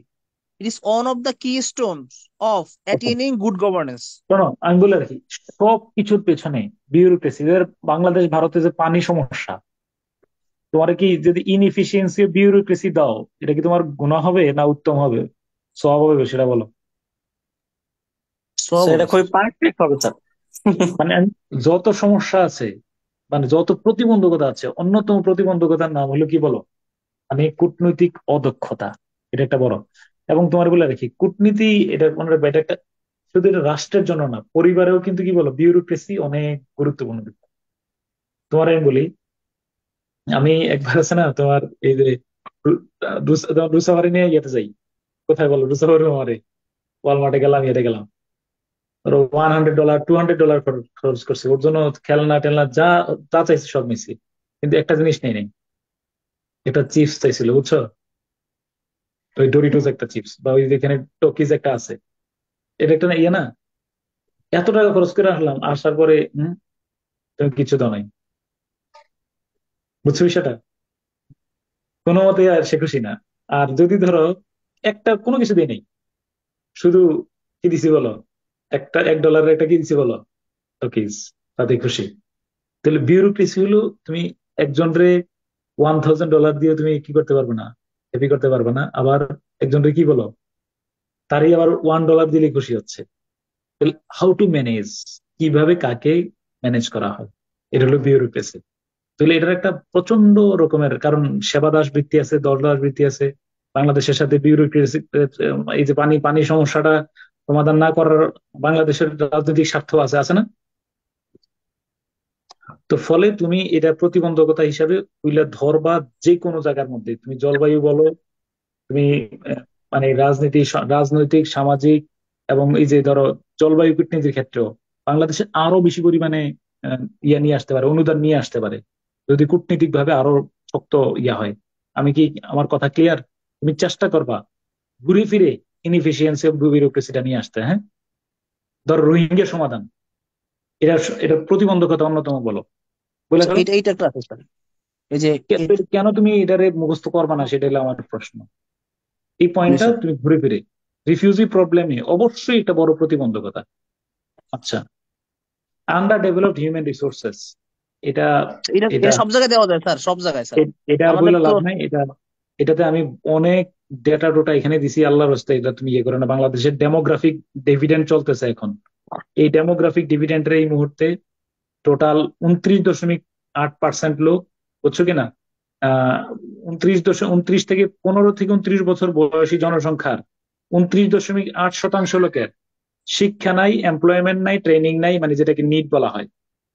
সুন্দর ডেটা দেয়া আছে।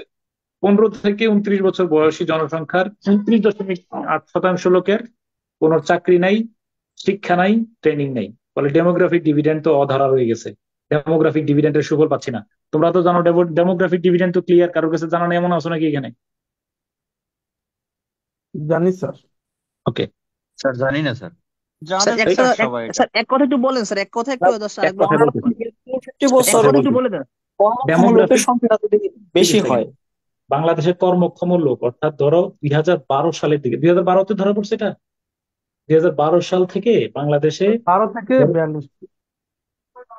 59-60 পর্যন্ত, কত সাল পর্যন্ত চলবে যে তোমার এই কর্মক্ষম লোক বলতে 15 থেকে 60 বছর বয়সী যারা কাজ করতে পারে, ওদের ওই সংখ্যাটা 60%-এর উপরে যেখানে থাকে, যে দেশে থাকে, সেটাকে ডেমোগ্রাফিক ডিভিডেন্ড বলা হয়।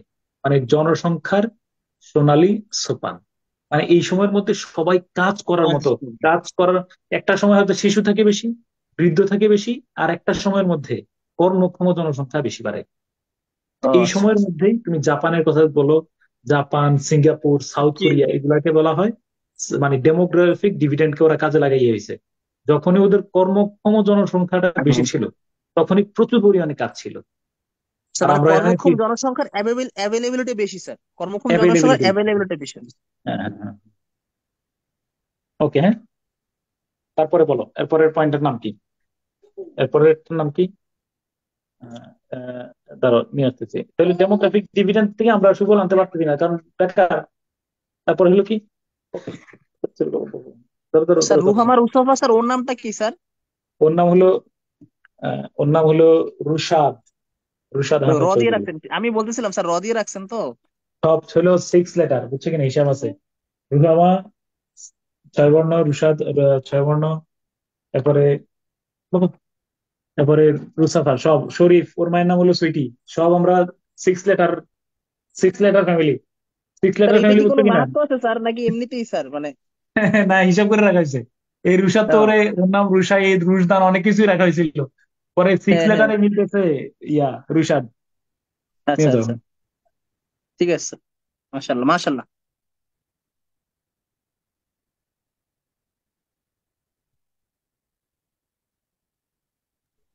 ওকে, তারপরে আমি কি কথা ক্লিয়ার? তাহলে ফলে তুমি ফরাসুদ্দিন আহমেদের এই কথাটা নিয়ে আসতে পারবা। ফরাসুদ্দিন আহমেদ কি বাংলাদেশে আছে না এখন? উনি কোন ফরাসুদ্দিন আহমেদ কিসে আছে, আছে নাকি? না সালেউদ্দিন আহমেদ আছে, কিন্তু সালেউদ্দিন ফরাসুদ্দিন আহমেদ আহমেদ স্যার। বলছিল, কি তাহলে বলছিল তো বলো, নাইটা বলো। উনি কি বলছিল? Sir, vocational education is more important and essential for our development, which must be evaluated sooner or later. তাহলে আমরা শিক্ষা ব্যবস্থা আমাদের এটা নিয়ে আসবো আর কি, ভোকেশনাল এডুকেশনটা। নেপোটিজম এটা একটা বড় প্রতিবন্ধকতা, এক লাইন দুই লাইন নিয়ে নিবা, যে কোনো জায়গার মধ্যে নিয়ে আসবেন। নেপোটিজম একটা বড় প্রতিবন্ধকতা।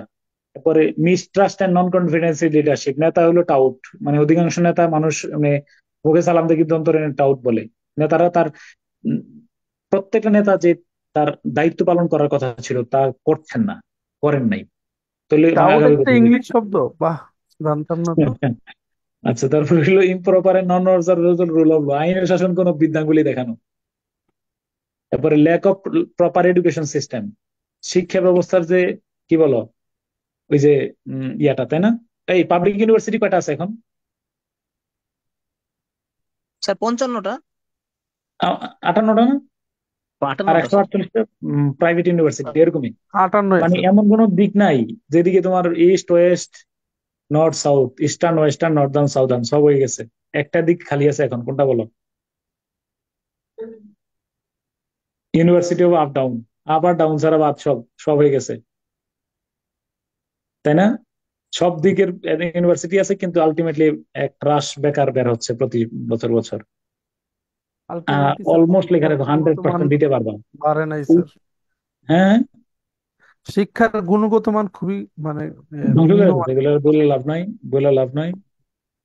এই এই 100% যেই পয়েন্টটা দিতে পারবা, এই পয়েন্টটা না বলে বাউন্ডলেস পভার্টি। সকল উন্নতির পেছনে প্রতিবন্ধকতা, সকল খারাপ কিছুর পেছনে কারণ।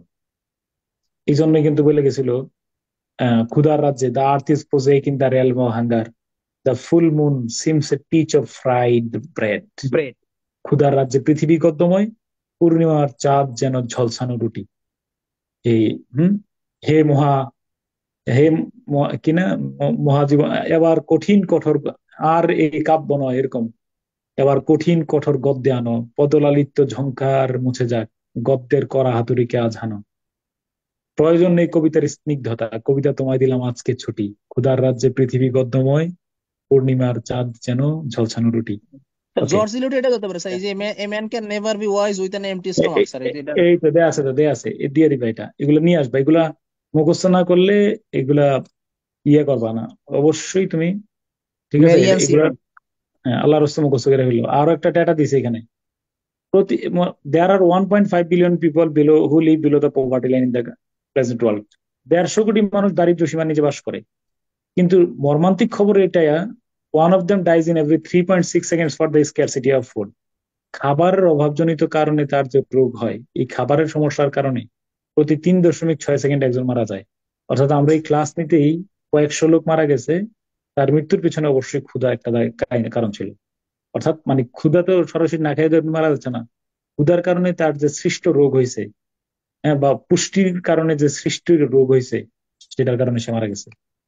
ঠিক আছে, তারপরে পয়েন্টের নাম কি বলো? এটা একটু উপরে যাবে, হ্যাঁ বলো। Point, sir unemployment problem sir. হ্যাঁ বলো। Unemployment problem sir. হ্যাঁ, আনএমপ্লয়মেন্ট প্রবলেম। তো কত পার্সেন্ট আনএমপ্লয়মেন্ট, এগুলো নিয়ে প্রচুর ডেটা তোমার এখানে দেওয়া আছে। বাংলাদেশ থেকে রেমিটেন্স হিসেবে, বাংলাদেশের রেমিটেন্স আসে $25 বিলিয়ন অলমোস্ট, কিন্তু বাংলাদেশ থেকে রেমিটেন্স চলে যায় কত বিলিয়ন বলো, অলমোস্ট কত billion? 5 billion. 5 billion. 5 billion Bangladesh থেকে রেমিটেন্স চলে যাচ্ছে, হ্যাঁ। ওকে, ধরো এটা একটু সেটা ছোট কই করে চলে বলি। যাচ্ছে স্যার, মানে জিনিসটা বুঝতাম না মানে স্যার।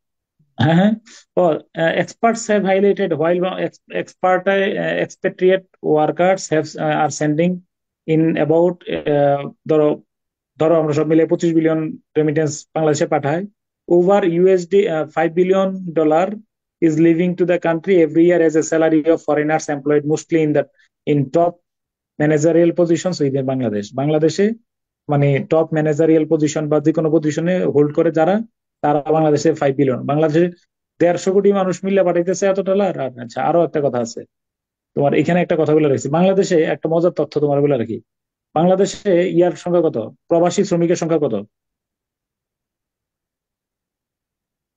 কোটির উপরে 11 লাখ।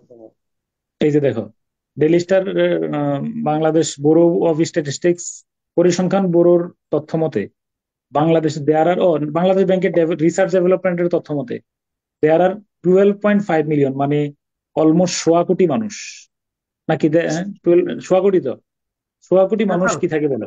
কোটির উপরে স্যার। হ্যাঁ, সোয়া কোটির মানুষ থাকে, কোথায় থাকে বলো? প্রবাসী।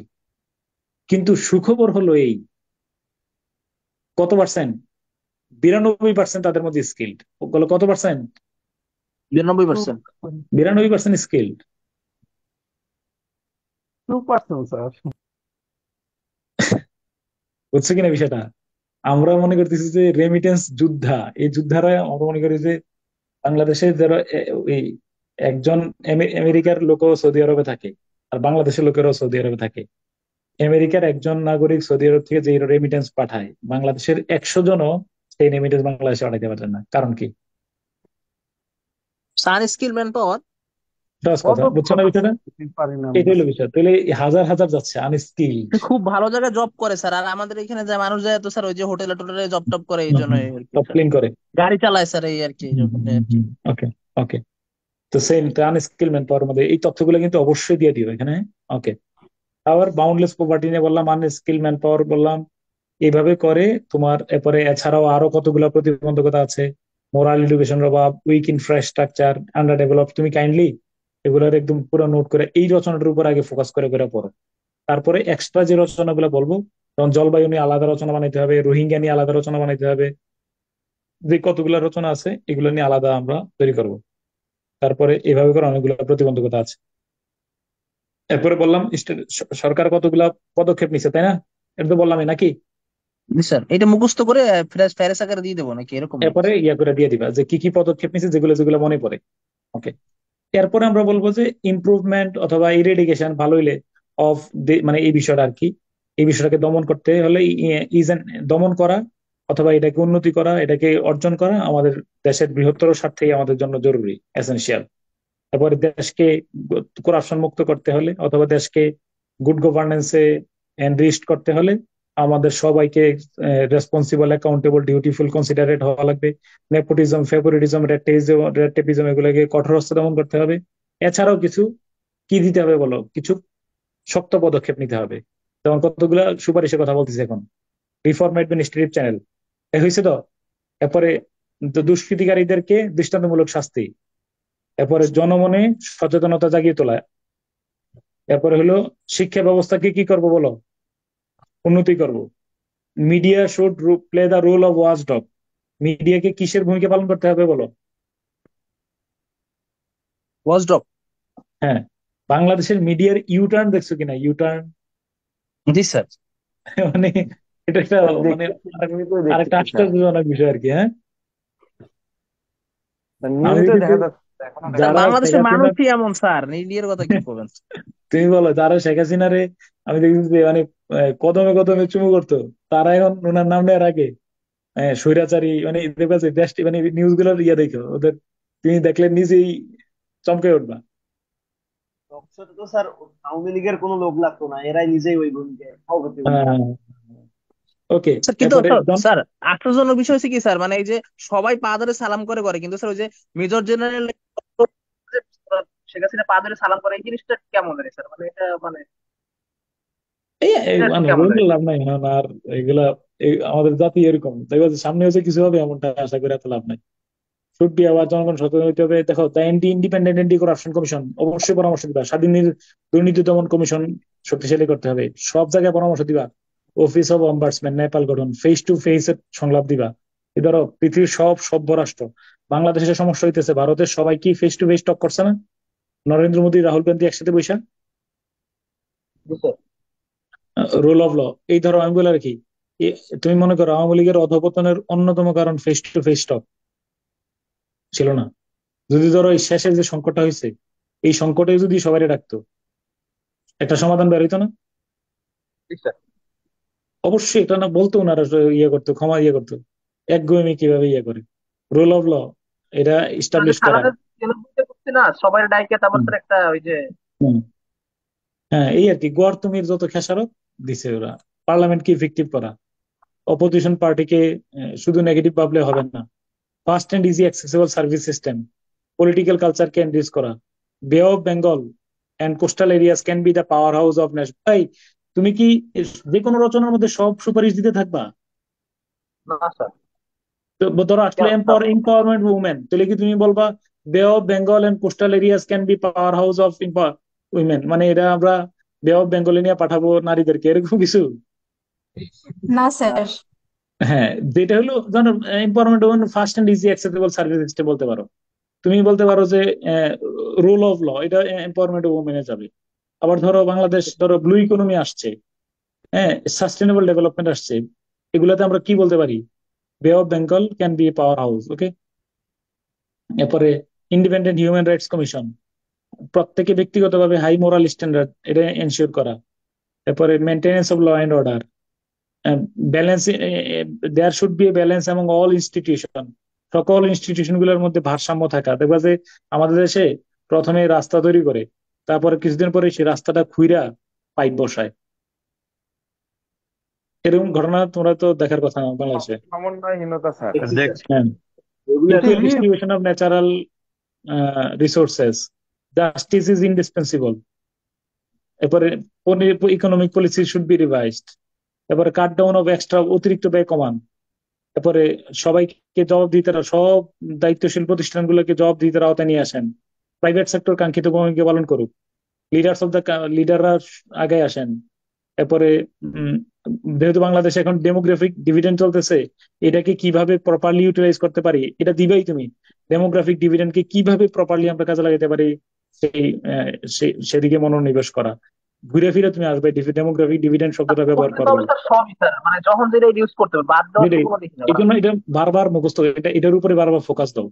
এরপরে আদার ইম্পর্টেন্ট রিকমেন্ডেশন, যে ইনভেস্টমেন্ট, প্রাইভেট সেক্টর ইনভেস্টমেন্ট বাড়ান, এইভাবে করে আরো অনেকগুলা সুপারিশ এখানে দেওয়া আছে। হ্যাঁ, the country is bigger than the individual and parties, দেশের থেকে দল বড়। হ্যাঁ,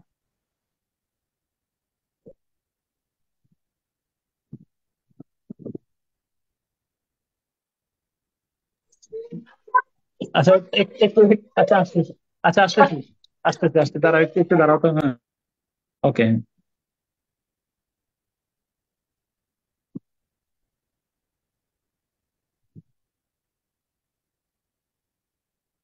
কাইন্ডলি একটু কনক্লুশনটা পড়ো তো, একজন কাইন্ডলি কনক্লুশনটা পড়ো।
এই কথা শুনতেছো?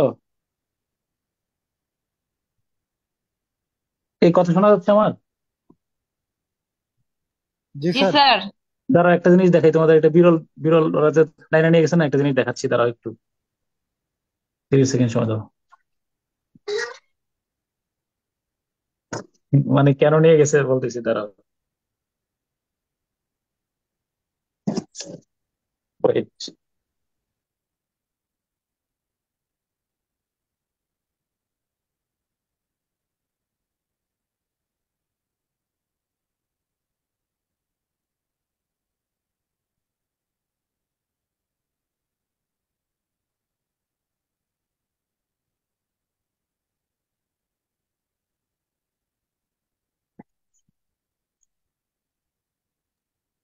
একটা জিনিস দেখতে পাচ্ছ নাকি?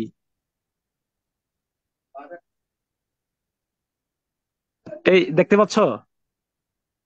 জি স্যার, দেখতে কি পাচ্ছি। কি রাস্তা দেখতেছো দেখতে বলো? পাচ্ছি, দুই পাশে বাড়ি স্যার, গাড়ি আরে না, যাচ্ছে। আকাশের দিকে তাকাইতে বলছে, আকাশের দিকে। বলো। স্যার কি একটা আছে? গোল কি জানো? হ্যাঁ হ্যাঁ হ্যাঁ, এই যে আর ওই পাশে দেখো, এটা এটা হইলো হার্ট। আমি বুঝতেছি না এটা কি, এটা মনে হয় কৃত্রিম ভাবে তৈরি করছে কিনা আমি জানি না, নট শিওর।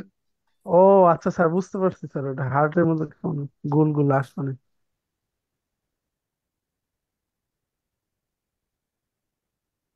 এই দেখছো? হ্যাঁ স্যার, জি দেখতে স্যার। পাচ্ছি স্যার। মানে ওরা এটা দেখছে, মানে এটা আমার কাছে মনে হচ্ছে স্যার কৃত্রিম অনেক ভাবে তৈরি সুন্দর তো করা। স্যার, অনেক সুন্দর স্যার। হ্যাঁ হ্যাঁ হ্যাঁ, এই যে ওই পাশে হার্ট ছিল।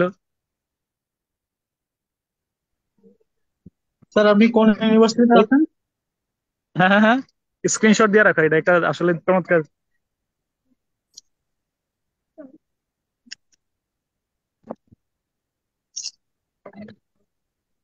ও মাই গড।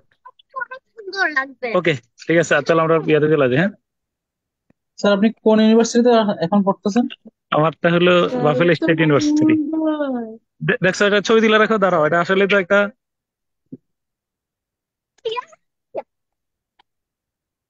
আমার কাছে মনে হচ্ছে যে এটা কৃত্রিম ভাবে তৈরি করা, কেউ হয়তো এই কাজটা করতেছে, কারণ এটা অস্বাভাবিক না বলতে গেলে। হ্যাঁ স্যার। ওকে, ঠিক আছে। হ্যাঁ,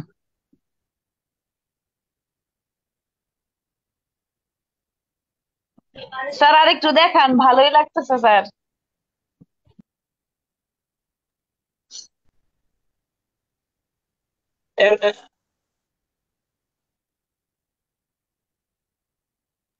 হ্যাঁ, কি বলতেছিল বলো। স্যার খুদাই কষ্ট করে বাংলাদেশে পড়ে আছে ধুলাবালু খাইতে, বিদেশ চলে যাওয়া উচিত সবার। আহ, ঠিক আছে, আপু এইটা আমি ওখানে গেলে তো সবাই আমরা বাংলাদেশে বানায় ফেলবো, তখন আবার দূষিতই হবে। না, সমস্যা নাই, এগুলো দিতে হবে।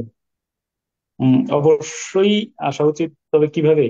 যেমন ধরো এই শাকিলের কথা, এই শাকিল তো কত আজকে ছবি দেখছি স্যার। শাকিল আসছিল, হ্যাঁ, ওরা ফ্যামিলি শো আর কি। তো ধরো শাকিল এখন কি করতেছে, এখন তো মাস্টার্স করতেছে ফুল ফান্ডেড, এবং হয়তো ও পাচ্ছে $8,000 করে আর কি প্রতি মাসে। তো তুমি যদি এরপরে করবে পিএইচডি, 7-8 বছর যদি তুমি এখানে থেকে যাও, বাচ্চা কাচ্চারা ন্যাচারালি হবে না। এই জন্য আগে চাকরিটা নিশ্চিত করো, তারপরে। হ্যাঁ, এই কথা বলছো, তারপরে পিএইচডি মাস্টার্স এর স্যার জন্য একটা আসবে। স্যার একটা কোশ্চেন স্যার, একটু স্যার আপনার মানে ব্যক্তিগত বিষয় স্যার একটু, মানে স্যার আপনি হ্যাঁ, যে স্যার এই যে এত বছর স্যার বিসিএস দিলেন, হ্যাঁ স্যার, তারপর বিসিএস দেওয়ার পরে স্যার আবার এই যে কোচিং টোচিং করালেন, হ্যাঁ, তারপর হঠাৎ করে যে আবার বাইরে যাওয়ার যে একটা মানে সিদ্ধান্ত, হ্যাঁ, লতিফ আদর্শিক স্যার কি আপনাকে আদর্শিক, এটা উইদিন, এটা মনে হয়, আচ্ছা বলবো, এটা নিয়ে আরেকদিন জিজ্ঞেস করো, পেলে বলবো স্যার হঠাৎ একটু করে কেন হয়েছে। মানে স্যার লতিফ স্যার আপনাকে ছাড়লো, মানে এই সবকিছু মিলে আপনি সবকিছু সাইডে কেমনে গেলেন আর কি, মানে ওইটা আর কি মানে। তাই না? হ্যাঁ হ্যাঁ, এটা একটা আসলে খুব, আচ্ছা তো বলবো, এটা আপনি নিয়ে তো একদিন স্যার বলবো, ওই লেভেল না, মানে আপনি তো বিসিএস লাইনে ছিলেন, মানে আমি এই জন্য বলতেছি। আগামী ক্লাসে বলবো। হ্যাঁ, ঠিক ওকে, আছে। ঠিক আছে। এরপর দেখো, from the above long and vivid discussion, we without a second thought may assert that good governance is an ideal which is difficult to achieve in its totality. Very few countries and এই good governance এমন একটা বিষয়, এগুলো এমন একটা বিষয়, corruption এমন একটা বিষয়, এটাকে পুরোপুরিভাবে অর্জন করা বা মুক্ত করে ফেলা সহজ না, চিন্তা করা সহজ না। পৃথিবীর খুব কম দেশে আছে যারা refugee problem, good governance, sustainable development, এই সমস্ত বিষয়গুলোকে একদম পুরোপুরি ভাবে দূর করে ফেলতে পারছে। এই কথা বলছো তো, এগুলো কমন, ভেরি কমন লাইন। এরপরে বাংলাদেশে অনেকগুলো প্রতিবন্ধকতা আছে, তবে as an optimist we believe if sincere efforts can be taken for implementing the above mentioned steps, Bangladesh will be a model of good governance to the remaining world. আবার যদি corruption হয় তাহলে কি এরকম বলবা? তবে আমরা এজ এন অপটিমিস্ট, আশাবাদী হিসাবে আমরা বিশ্বাস করি, যদি আমাদের উপরের পরামর্শগুলো মেনে চলা হয়, Bangladesh will B A model of corruption to the remaining world. হয়েছে? না স্যার। কি বলবা দিলে, মানে করাপশন ফ্রি কান্ট্রি, তাই না? মডেল অফ টর্চার, আমাদের উপরের পরামর্শগুলো মেনে চলা হলে বাংলাদেশ, মানে আমরা প্রিভেন্ট করতে পারবো, করাপশন প্রিভেন্ট করতে পারবো স্যার, টু প্রিভেন্ট হ্যাঁ হ্যাঁ, করাপশন উপরের। ওকে, হ্যাঁ। তারপরে the whole world is burning, এভাবে দেয়া আছে, দেখো ইট। এরপর দেখো, it has become a national potential, ভালো হইলে ন্যাশনাল পটেনশিয়াল, খারাপ হইলে ন্যাশনাল ক্যাটাস্ট্রফি। এরপর all peace loving country people, সবাই, সব শান্তিকামী মানুষ এটাকে মনে প্রাণে চায়, কোনো শান্তিকামী মানুষ এটাকে চায় না। এরপরে তুমি বলবা যে সব আলোকিত মানুষকে এগিয়ে আসা উচিত, এটাকে কিভাবে এগিয়ে নেওয়া যায়, কিভাবে অগ্রসর করা যায়, কিভাবে দমন করা যায়। Otherwise our future generation will not forgive us for our dreadful indifference. Indifference মানে উদাসীনতা। নইলে আমাদের ভবিষ্যৎ প্রজন্ম আমাদের এই খামখেয়ালি বা উদাসীনতার জন্য আমাদেরকে ক্ষমা করবে না। কথা ক্লিয়ার?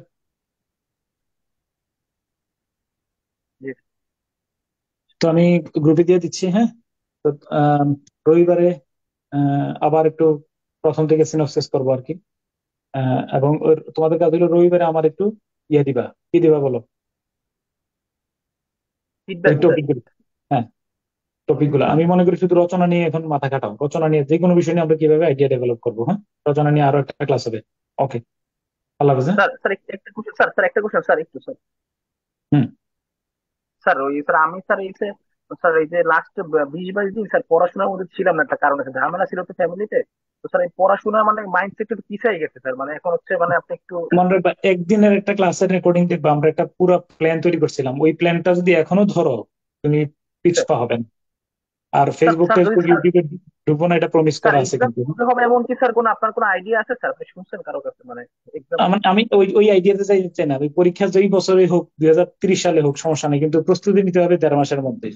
প্রস্তুতি 2 মাসের বেশি নিতে গেলে এই প্রস্তুতি আর হয় না।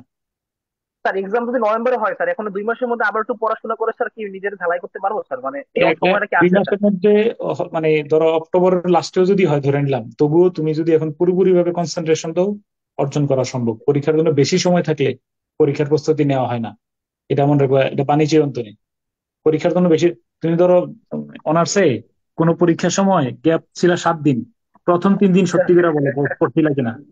ধরো পরীক্ষা এই বৃহস্পতিবারে, পরেরটা পরের বৃহস্পতিবারে, বৃহস্পতিবারের পরে শুক্রবার, শনিবার, রবিবার, 3 দিন যে ভ্যাকেশন কাটাইছো এবং হানিমুন টাইম ছিল, এটা সত্য কিনা বলো?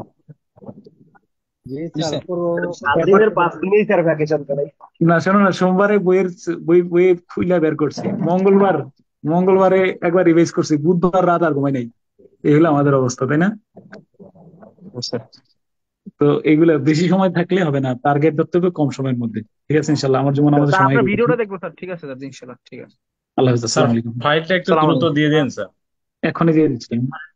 ঠিক আছে স্যার, থ্যাংক ইউ স্যার, আসসালামু আলাইকুম।